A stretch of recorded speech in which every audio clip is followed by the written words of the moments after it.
Power of knowledge के नाजरीन को अब्दुर्रहमान का सलाम पहुँचे। नाजरीन ग्राम, आज हम बायोगैस प्लांट के बारे में बात करेंगे कि बायोगैस प्लांट क्या है, इसके क्या फ़वाइद हैं और आप कैसे इस प्लांट को अपने घर में लगा सकते हैं और इससे फ़ायदा हासिल कर सकते हैं। वीडियो को मुकम्मल ज़रूर देखें ताकि अगर आप बायोगैस प्लांट अपने घरेलू इस्तेमाल या गाँव को गैस सप्लाई करने के लिए लगाते हैं तो आपको मुश्किलात का सामना न करना पड़े। नाज़रीन ग्राम, बायोगैस प्लांट फ्लेमेबल गैस पैदा करने का नहायत आसान और सस्ता ज़रिया है। यह गैस लिविंग ऑर्गेनिज्म के फजलाजात और बाकियात से पैदा होती है। वैसे तो ये कुदरती तौर पर बैक्टीरिया के एक्शन से पैदा होती है और आबो हवा में ज़ाया हो जाती है, मगर हम बायोगैस प्लांट लगाकर इसे अपने फ़ायदे और ज़रूरत के लिए इस्तेमाल कर सकते हैं। इससे जनरेटर लगाकर बिजली भी पैदा की जा सकती है और जलाने के लिए भी इसका इस्तेमाल किया जा सकता है। और इसके साथ साथ जिन फजलाजात से गैस पैदा होती है उनकी बाकियात को खाद के तौर पर भी इस्तेमाल किया जा सकता है, जो कि खेतों की ज़रख़ेज़ी के लिए इंतहाई मौजूद साबित होती हैं। आमतौर पर गाय भैंसों के फजलाजात को बायोगैस पैदा करने के लिए इस्तेमाल किया जाता है, मगर इसके अलावा पोल्ट्री और घरेलू फजलाजात को भी इस्तेमाल में लाया जा सकता है। नाज़रीन ग्राम, एक गाय या भैंस का डंप यानी गोबर तकरीबन 16 किलोवाट एनर्जी एक दिन की पैदा कर सकता है और एक नॉर्मल घर की बिजली की ज़रूरत औसतन 30 किलोवाट तक होती है, यानी कि 2 गाय या भैंसों के गोबर से एक घर की बिजली की ज़रूरत पूरी हो सकती है। और अगर आप चाहें तो इसे डायरेक्ट एज अ गैस भी इस्तेमाल कर सकते हैं।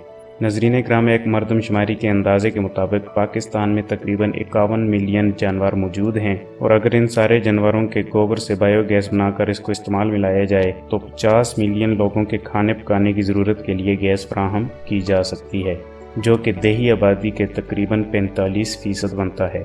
इससे आप अंदाज़ा लगा लें कि तकरीबन आधी देही आबादी को गैस फराहम की जा सकती है, मगर चूँकि हुकूमती सतह पर इस जानब तवज्जो नहीं दी जा रही, इसलिए परेशान होने की ज़रूरत नहीं।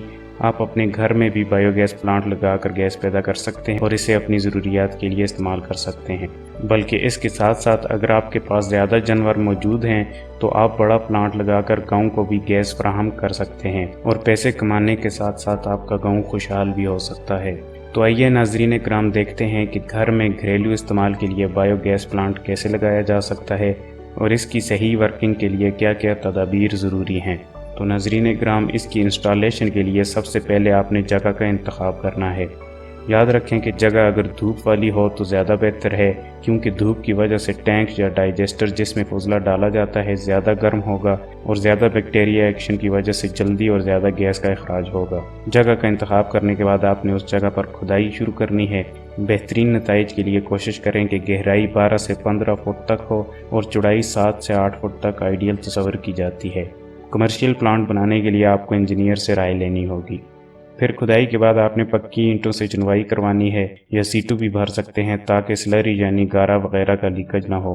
टैंक से 2 पाइपलाइन कनेक्ट किए जाते हैं जिनका मंजर आप वीडियो में देख सकते हैं। एक पाइपलाइन को मिक्सिंग टैंक से जोड़ा जाता है जहां से गोबर वगैरह पानी में मिलाकर मिक्स करके स्लरी बनाई जाती है और फिर ढक्कन खोलकर स्लरी को टैंक में भेज दिया जाता है। और दूसरे पाइपलाइन को आउटलेट चैम्बर से जोड़ा जाता है जहां से एक्स्ट्रा गोबर बाहर निकल जाता है और वो गोबर फिर खाद के तौर पर इस्तेमाल किया जा सकता है। नाज़रीन ग्राम, ये इंतहाई सिंपल प्लांट है, इसे आप खुद भी इंस्टॉल कर सकते हैं। उम्मीद है कि आपको समझ आ रही होगी। अब टैंक की छत बनाई जाती है। छत यानी रूफ 2 किस्म की बनाई जाती हैं। एक जो है फिक्स्ड डूम शेप छत इंस्टॉल की जाती है। ये कदरे सस्ती और आसान है, मगर इसमें गैस स्टोर करने की गुंजाइश जरा कम होती है। इस छत के दरमियान में गैस कंट्रोल वाल्व लगाया जाता है जिससे फिर आगे घर को गैस सप्लाई होती है। अब चूंकि आप जानते हैं कि बायोगैस हल्की होती है, इसलिए ऊपर उठती है और टैंक में प्रेशर बनाती है और फिर इसी प्रेशर की वजह से आउटलेट चैम्बर में से गोबर बाहर निकलता है। इसके साथ साथ इस बात का ध्यान भी रखना है कि मिक्सिंग चैम्बर आउटलेट चैम्बर से ज़रा ऊंचा होना चाहिए। अब दूसरी किस्म की छत के बारे में बात करते हैं। ये फ्लोटिंग डूम शेप छत कहलाती है, यानी ये छत फिक्स कंक्रीट की नहीं होती बल्कि मेटल जैसा कि लोहे या स्टील की बनाई जाती है और ये फ्रीली इंस्टॉल की जाती है और इसमें गैस स्टोर करने की गुंजाइश ज़रा ज़्यादा होती है, क्योंकि गैस के प्रेशर से ये ऊपर को उठकर और गैस को जगह दे देती है। इसलिए अगर हो सके तो आप बायोगैस प्लांट में ये वाली छत बनवाएं और अगर नहीं गुंजाइश तो दूसरा प्लांट भी मौजूद है। अब आपका बायोगैस प्लांट तकरीबन तैयार हो चुका है। तो अमूमन गर्मियों में 10 से 15 दिन के अंदर गैस की प्रोडक्शन शुरू हो जाती है, जबकि सर्दियों में 1 से 2 महीने भी लग सकते हैं। मगर एक बार जब गैस की प्रोडक्शन शुरू हो जाती है तो फिर मुसलसल पैदा होती रहती है। اور آپ کو بھی مسلسل اس میں گوبر ہر 3 سے 5 دن کے بعد خاص مقدار میں ڈالتے رہنا ہے۔ اس کے علاوہ آپ نے ایک چیز کا دھیان رکھنا ہے کہ ٹینک میں صابن، بلیچ پاؤڈر یا تیزاب اور کچن کا پانی نہیں ڈالنا، کیونکہ اس سے گیس پیدا کرنے والے جراثیم مر سکتے ہیں اور بایو گیس کی پروڈکشن کا عمل سست ہو سکتا ہے۔ مزید معلومات کے لیے ہمارے چینل کو سبسکرائب کر کے بیل کا بٹن دبا دیں تاکہ ہماری آنے والی ویڈیوز آپ کو تواتر کے ساتھ ملتی رہیں۔ اللہ پاک ہم سب کو آسانیاں عطا فرمائے اور آسانیاں پھیلانے کا شرف عطا فرمائے۔ والسلام، اللہ حافظ۔